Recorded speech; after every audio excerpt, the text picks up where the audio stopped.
10 years ago, no one saw this coming. 10 years ago, no one saw this evolution. No one, except those who invented it, ever thought it would shape our world today so profoundly. And what am I talking about?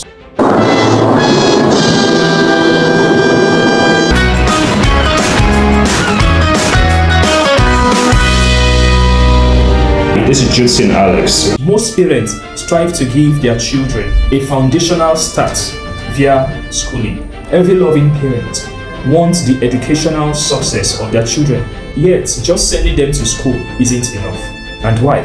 Sending a soldier to war without the instrument of war is like setting him up for failure, which eventually will lead to his death. Buying your spouse, who doesn't earn an income, a car without providing money for fuel could be interpreted as an insincere act.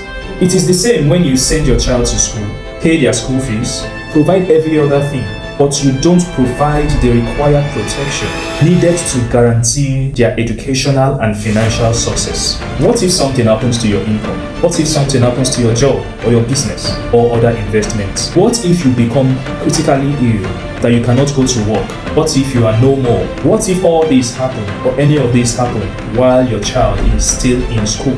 Will it not affect them and their education? Will it not also affect the foundation?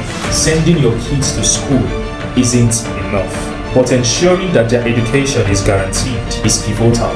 Why this may not be an easy task, a much more harder task would be your ability to predict what will happen in 10-15 years from now. This brings me back to what I was saying in the beginning of the video. 10 years ago, no one would have saw this coming. And what am I talking about? 10 years ago, who could have thought that the AI revolution, which we are experiencing today, would be greatly impacting our lifesphere? So you may not know what the future holds for your children, but you can prepare them for whatever the next 10 to 15 years would bring by starting a life insurance policy for them, which can serve as both an investment and a protection component and readies them for whatever the future brings. Get a life insurance policy today for your kids. My name is Judeson Alex. See you some other time.